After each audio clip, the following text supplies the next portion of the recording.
fans.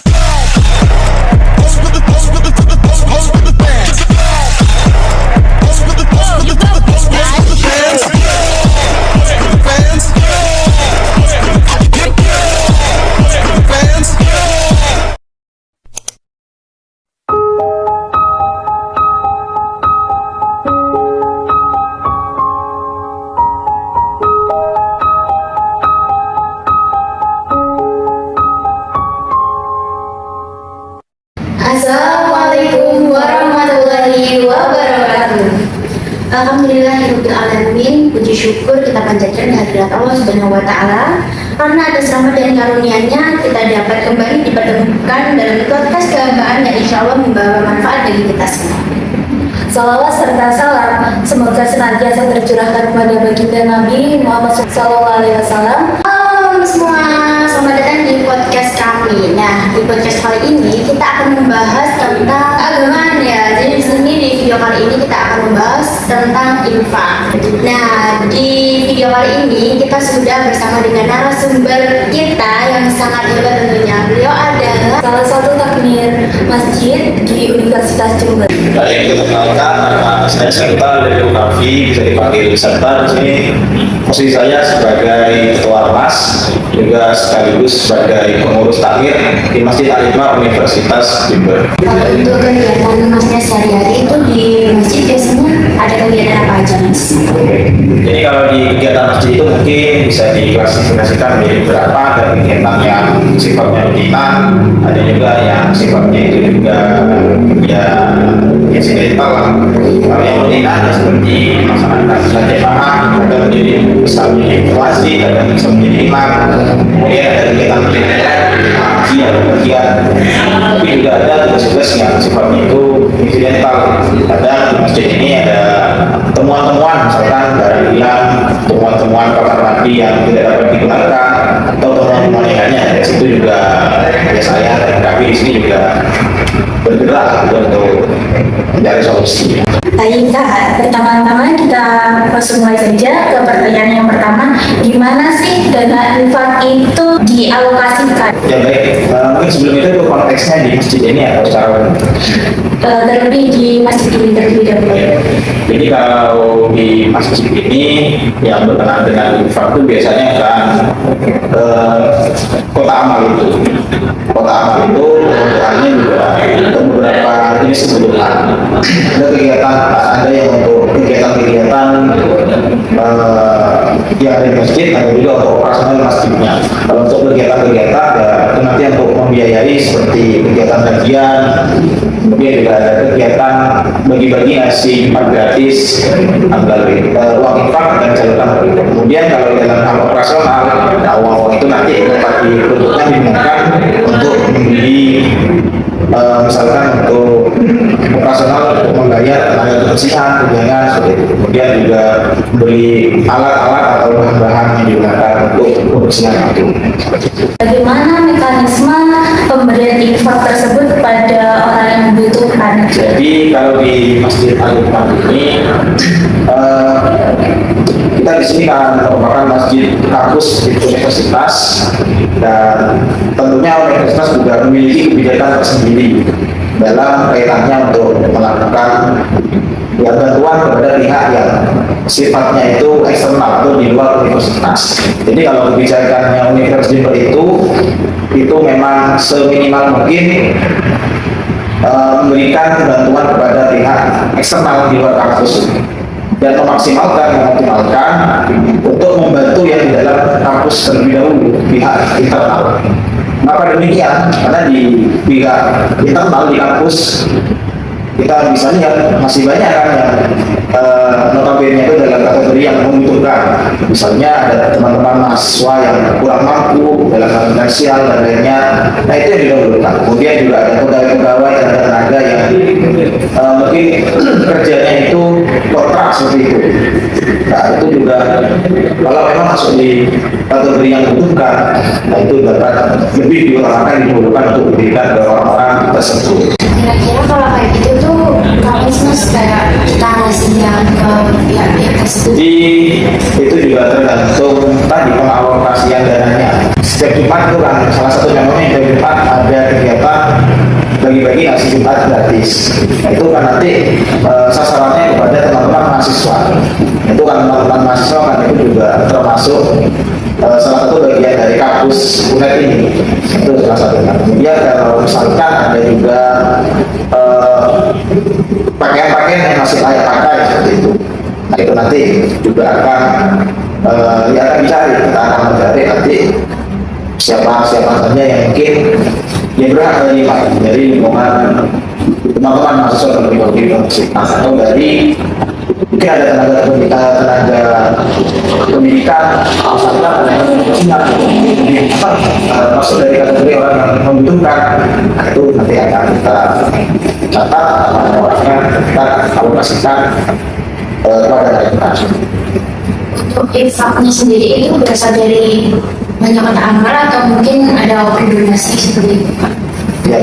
Jadi kalau mengenai infak yang ada di masjid ini, itu pemasukannya itu income-nya sejauh ini cuma dari kota amal dari masjid dan juga dari rekening atau kris. Yang mana kris itu biasanya ada biasanya juga ada di flyer-flyer kegiatan yang biasanya kita share di media sosial ataupun di masjid-masjid juga beberapa di titik-titik itu terdapat krisnya. Di kota amal juga sudah ada krisnya gitu. Jadi yang mau berinfak itu ya bisa melalui tunai atau melalui transfer juga bisa seperti itu. Kalau open donasi, kalau kasusnya seperti itu biasanya ada open donasi, namun dalam kondisi tertentu, misalkan saat bulan Ramadan atau saat ya lalu ini sudah selesai di bulan Maret seperti itu. Nah itu biasanya kita akan di kampus kita meminta tolong kepada universitas gitu. Kaitan ini maksudnya dengan rektorat ya untuk meminta bantuan untuk bisa ya menyebar surat permohonan atau donasi ke seluruh fasilitas akademika yang ada di kampus. Kalau misalnya di kota amal gitu tuh yang menghitung kota amalnya itu siapa Mas? Atau mungkin ada pendampingnya dari pihak universitas? Ya, jadi kalau mengenai penghitungannya itu semuanya dilakukan oleh teman-teman mahasiswa yang tinggal di masjid. Itu tentunya seperti itu. Nah, nanti uang itu akan disetorkan ke bank rekening milik masjid. Jadi nanti baik yang itu infak yang melalui rekening, melalui kris itu akan langsung masuk di rekening masjid. Nah uang infak yang ada di masjid yang sudah itu nanti disetorkan ke rekening yang sama.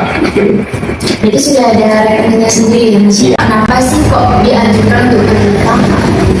Mungkin bisa disampaikan ke penonton.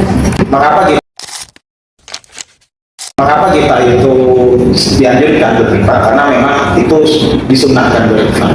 Rasulullah SAW dalam hadisnya tentunya juga kita sudah paham dan banyak mendengar bahwa ya keutamaan berinfak itu sangatlah luar biasa. Walaupun juga beberapa ganjarannya atau balasannya itu bisa berlipat-lipat ganda sampai di luar dari perkiraan kita seperti itu. Dan berinfak itu juga bukan mengenai untuk diri kita sendiri agar kita berinfak agar kita dapat amal ibadah. Namun berinfak itu kan juga kita lihat nanti outputnya lebih lanjutnya itu bagaimana. Kan nanti akan ada orang-orang yang merasakan, akan ada orang-orang yang mungkin lebih bahagia, orang yang lebih senang mendapatkan infak tersebut. Jadi kita tahu sendiri bahwa di kehidupan ini pasti ada strata sosial ya, seperti itu. Ada tingkatan sosial. Nah memang selayaknya itu kalau ya kita punya sistem yang gotong royong yang lebih kuat atau yang mungkin lebih kaya seperti itu ya harusnya yang paham kalau ya harta mereka itu sebaiknya selayaknya juga disisihkan atau mereka menyadari bahwa di hartanya itu juga ada harta orang lain yang harus diinfakkan. Nah teman-teman, berarti kita itu sangat dianjurkan untuk berinfak karena sebagian dari harta kita itu ada harta orang lain. Dan tentunya dari berinfak itu kita bisa bermanfaat untuk orang lain juga. Dan jelaskan bahwasanya beberapa problem apakah itu sudah bisa terselesaikan secara rinci atau belum? Jadi beberapa problem memang sudah ya sebelumnya sudah kita upayakan lah untuk dapat problemnya terkadang itu mungkin problem yang memang sulit dihindari ya. Terkadang saat kita menghitung uang, setelah kita catat nominalnya, nah, setelah disetorkan ke bank, itu kan dihitung ulang. Terkadang nominalnya berbeda, dan itu bukan terkadang ya, sering biasanya. Misalnya itu mungkin terkait dengan human error, saat menghitung uang.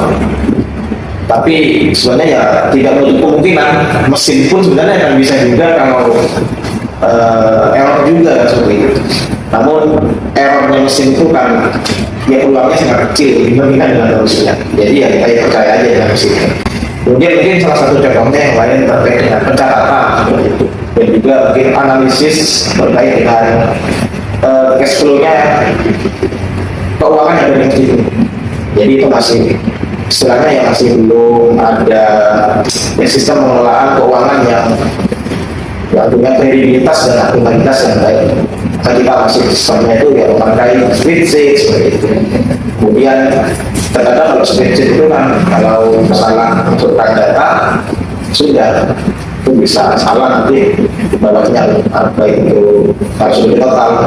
Kemudian analisis keuangannya ya itu kita juga masih belum belum buat. Misalkan ya pengeluarannya itu nanti dibagi di beberapa kategori, mungkin salah satunya itu jadi analisis yang paling besar itu pengeluaran apa itu masih belum sejalan itu. Tadi memakai uang tunai itu tuh apakah pernah kejadian bahwa kayak kotak amalnya tuh mau diambil orang atau terjadi pencurian? Ya flashback terkait dengan kejadian yang di masjid, jadi ada dan itu sudah beberapa kali dulu terjadi. Jadi mungkin kalau bisa ceritakan, mungkin yang terbaru itu sempat ada orang ODGJ, jadi perempuan seperti itu sering menginap di masjid seperti itu. Dan itu terang-terangan saat jamaah juga sedang padat seperti itu ya. Kotak amalnya itu bahasanya dicengkil dengan menggunakan penggaris. Akhirnya ditangkap, kemudian dibawa ke pihak yang ke masjid. Sebelum-sebelumnya juga sempat ada orang yang menginap seringnya di masjid tanpa izin ya. Kemudian setelah kami dari tempat itu ya lihat perkembangan dari jumlah amal yang didapat setiap minggu kok menurun drastis. Nah, akhirnya kita cek CCTV, kalau CCTV ternyata ya ada yang mencuri, dan mencuri itu yang biasa mengikat di masjid. Jadi itu kejadian itu kasus penculian itu di masjid biasanya ya pasti ada, dan salah satu contohnya seperti yang sudah diceritakan. Salah satu cara yang bisa dilakukan itu ya kita melakukan tindakan yang preventif juga. Salah satu contohnya misalkan kotak amal ya, saat diam-diam sepi atau saat sudah malam seperti itu, nah itu kita masukkan ke dalam masjid dan seluruh masjid kita kunci. Nah, itu untuk meminimalisir atau yang melakukan pencegahan. Nah, selain itu juga ada tindakan-tindakan lain yang juga sifatnya bisa mengawasi, bisa mencegah dengan cara yang memberikan CCTV di beberapa titik dan juga diberikan informasi kalau di masjid ini ada CCTV-nya. Nah, itu merupakan tindakan yang pencegahan. Uang infak itu mau digunakan tapi ternyata jumlahnya itu kurang. Jarang terjadi seperti itu. Jadi kita ya minimalisir lah. Jadi kita pastikan dulu nanti kebutuhannya berapa. Kalau kurang kita cari pendanaan. Pendanaan itu nanti kita cari opsi yang lain seperti itu. Namun kalau kasusnya uang masjid ini sedang misalkan yang sudah kita pegang itu sedang sedikit, namun kita ingin melakukan kebutuhan yang nominalnya lebih besar, itu kadang sering terjadi. Salah satu caranya apa saya termasuk yang masih bisa misalkan beli barang walaupun uang masjid tidak sedikit. Jadi di uang kas masjid ini juga ada uang persediaan, jadi uang cadangan. Jadi uang cadangan itu khusus kalau ada yang keluar dari uang. Kemudian juga teman-teman yang ada tinggal di sini, pengurus parkir di sini itu juga punya uang istilahnya itu ya uang tabungan lah untuk pengurus, hanya bisa pakai uang. Atau kalau memang sudah terpaksa ya harus berkorban pakai uang. Sangat luar biasa sekali. Semoga ilmu-ilmu maupun pertanyaan jawaban dari Mas Zaka tadi sangat jelas dan juga informatif. Semoga dapat kita petik baik-baiknya bahwasanya infak itu kita memang diperbolehkan, dianjurkan malah untuk berinfak itu. Dari teman-teman juga nggak perlu khawatir nih soal dana infak. Jadi kalau misalnya kalian mau berinfak, yakin aja kalau misalnya uang kalian itu pasti disalurkan Secara tepat. ya secara tepat dan benar. Jadi terima kasih Mas Tirta ya atas waktunya. Dan terima kasih kembali sudah di sini. Semoga ilmunya dapat bermanfaat bagi kita semua ya Mas. Amin. Saya Gusti Asnani Rahayu dengan rekan saya. Karena Sita Putri pamit undur diri. Wassalamualaikum warahmatullahi wabarakatuh.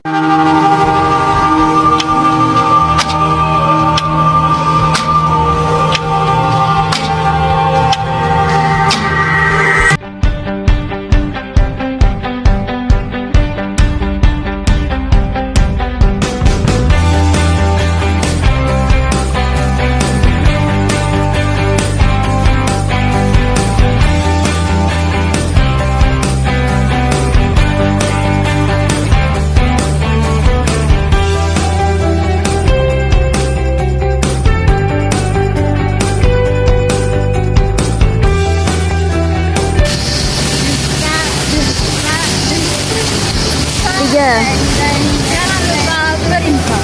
Ayo, ayo, ayo, ayo,